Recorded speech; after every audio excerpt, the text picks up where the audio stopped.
In this video, I'm going to be working on the intersection of Albemarle Avenue and West St. James Street in Tarboro, North Carolina.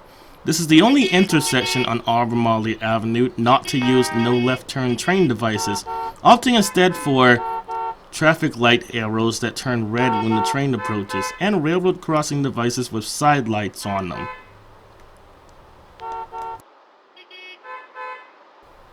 Both of the crossing devices are equipped with E-bells.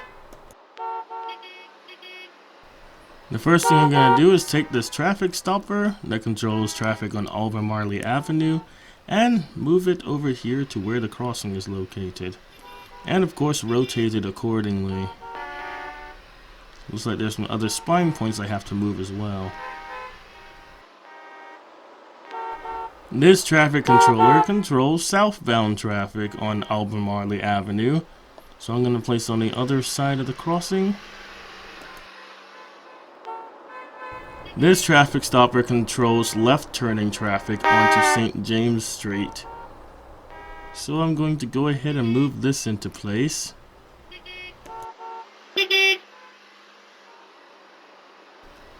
Right now I'm using this ruler to figure out where the railroad crossing device should go on the north side of the railroad crossing. Now I'm going to move the crossing along with its side light later on.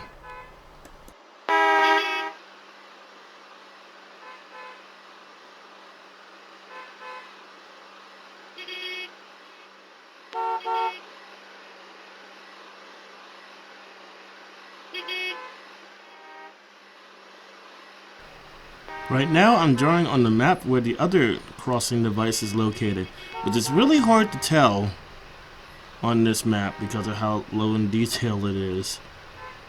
In this case I'm pretty much guessing. Alright, now I'm gonna move it into place. Alright, now I'm gonna start moving the traffic poles into place. The poles that support the traffic lights. I had to replace this pole with a longer one because it didn't quite fit in the intersection. The intersection is finally starting to come together. Now I just have to place the traffic lights on the poles. Now, I already programmed these traffic lights in the past. In fact, they've been programmed for at least a year now. So there's not much else I have to do with them. This pole also had to be swapped for a longer one, as I had it the wrong distance from the intersection in the past. Actually, the pole was too long, so instead I'm just going to move the road. Now I'm working on the poles for the West St. James Street intersection.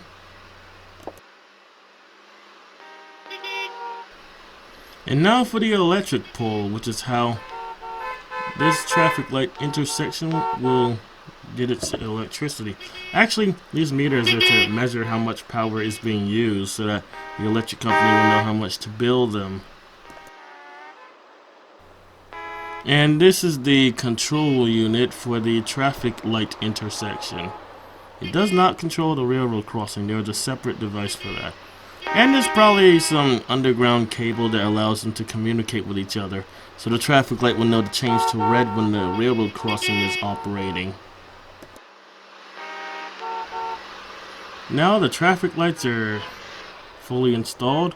All I have to do now is move the road into place. The crossroad is usually the hardest because it's the most complicated one. But let's just go ahead and move the traffic stopper that controls traffic on this road. This is also used for left turning traffic.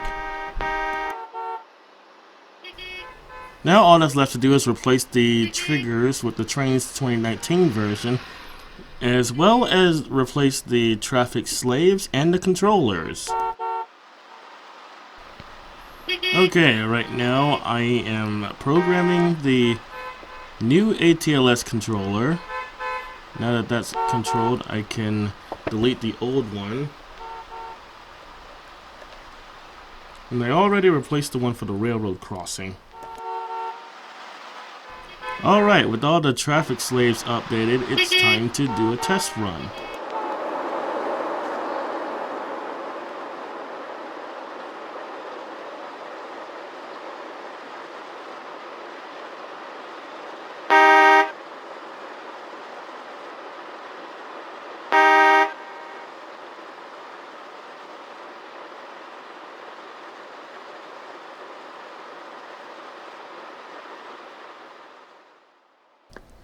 Okay, so I have been getting some requests to have Norfolk Southern pulling a Shinkansen train. So here is an SD70 ACE. You can tell because it's numbered in the 1000 series. Behind that, I'm going to attach a CSX SD70 ACE. And just to make this consist even more unusual, I'm going to attach an ATSF SD45 behind it.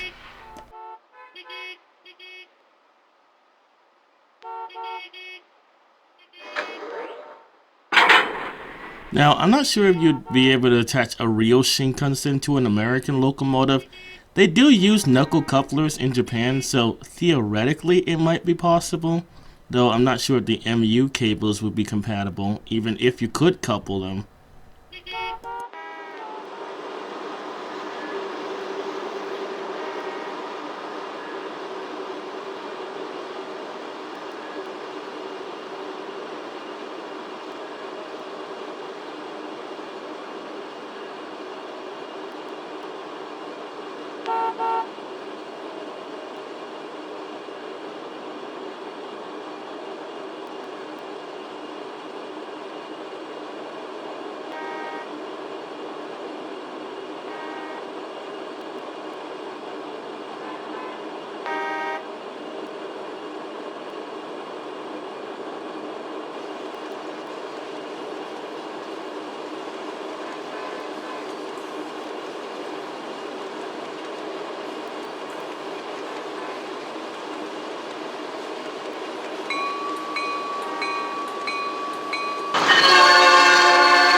Beep beep.